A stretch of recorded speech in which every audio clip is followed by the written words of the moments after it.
Credit card, 14,700 with 6 freebies, glove tube, machine guard, arm sleeve, taillight. Good day mga kabudget. So meron na naman tayong bagong iba-bike check. Ayan, ito si Totem Cruiser 29er. Ayan, si Totem ay gawa po yan ni Foxter. Ito ay naka 1x8 speed, naka Shimano Tourney. Aloy yung kanyang frame, quick release yung seat post, aloy na rin po ito, Totem ang brand. Stock pedal, Totem na rin po yung kanyang saddle. Dito ay naka 1x siya. So silvering yung bottom bracket, 1x Pro Wheel ang brand, aloy po ito. Din ito ay 8-speed Shimano Tourney. So bilangin na rin natin, no? 1, 2, 3, 4, 5, 6, 7, 8. So ito po ay tread type, alloy na rin yung kanyang rim. Gulong niya ay 29er by 2.10, compass po yung brand. Okay, dito naman tayo sa harapan. Alloy yung kanyang stem, ganun din yung handlebar. Ito ay naka 3x8, naka 1x8 speed Shimano ang kanyang shifter. Hydraulic na Logan, coil, preload lockout. Bakal pa po ito, Totem din po yung brand, quick release yung unahang gulong, ganun din yung kanyang likuran. Okay, ang presyo niyan dati ay 9,650, ngayon ay 8,100 with 5 freebies, glove tube, machine guard, arm sleeve, taillight. Ayan si Totem Cruiser 29er. Good day mga kabudget. So meron naman tayong bagong iba-bike check ngayon. Ito si Spunker Anderson R2. Ito ay alloy frame. Color combination niya, two-tone color, black with red. Ito ay naka 2x8 speed. Sensor reflex. Then ito ay tread type pa yung kanyang sprocket. Alloy yung kanyang rim.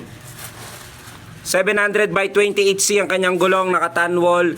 Yung kanya namang seat post ay bakal pa. Ito ay bolt type, stock pedal, spunker na rin yung kanyang saddle. Dito naman tayo sa kanyang harapan. Alloy na rin yung kanyang stem, drop bar, naka-sensor reflex, 8 speed. Yan, quick release na rin po yung unahan, sa kalikurang gulong, bakal na rin yung hub niya. Then ito ay 11,000 pesos. Cash pick up, no freebies. Ito ay 10,100. Ito po si Spunker Anderson R2.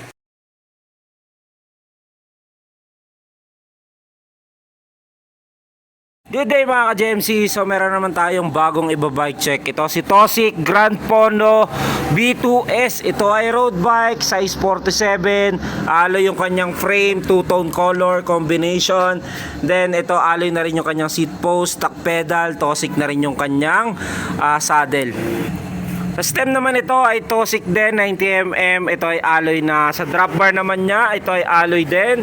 Sa kanyang headset ay ball bearing pa, pero ito ay naka-tapered na. Alloy yung kanyang fork. Alloy na rin yung kanyang hub. Ganon din yung quick release. Na din yung kanyang unahang gulong tsaka likurang gulong. Okay? STI na rin dito ng Sensa P. Then ito yung crank niya ay alloy na, Tossic ang brand. Shell bearing bottom bracket. Yung kanyang FD ay Sensa P.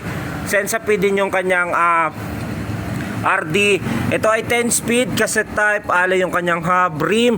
Yung gulong na ginamit sa kanya ay naka tan wall, 700 by 28C. Okay, ito si Tossic Grand Fondo B2S.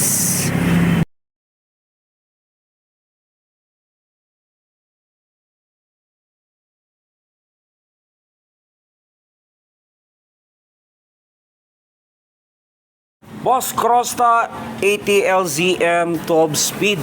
Po ay naka 1x, alloy frame, seat post, stem, handlebar, naka remote lockout, naka quick release na rin yan. 11,700 with 6 freebies, glove tube, machine guard, arm sleeve, taillight. Okay, ngayon papakita ko sa iyo, yan ay good condition, walang gas-gas or any dent sa kanyang frame. Okay, ngayon ito ay naka 1x 12 speed. Ngayon papakita ko sa iyo na yung nakatono.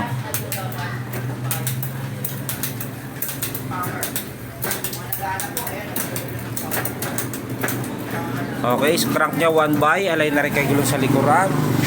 Ganon din dito sa harapan, wala lugang headset. Ganon din yung kanyang crank. Okay, bali mga i-remove ko, seat post, pedal, handlebar, ng gulong, quick release naman po yan para mabalot namin. Okay, Crosta 80 LZM 29er 1x12 speed L2 AAX, alloy frame, seat post, stem, handlebar, rim. Ayan, so naka-compass na rin po yan. Mamaya po mag-update ako pag yan ay nakabalot na. Boss, na na-order nyo, Crosta ATL-ZM. Okay, kung mapapansin nyo, ayan, nakabalot na maigi para maiwasan yung gasgas. Habang na-ship papunta sa inyo, remove lang kanyang unahang gulong. Walang hangin yan kasi baka may hangin po habang na-ship kaya tinanggalan namin. Okay? So, remove lang po yung kanyang unahang gulong, handlebar, seat post, pedal, yung skewer niya para dito sa unahang gulong niya. Okay, sama ko na rin po yung 6 na freebies, love tube, machine guard, arm slip, taillight, battle cage. Sa pinako ng foam bago ko balutin. Mamaya po naka-JNT na yan.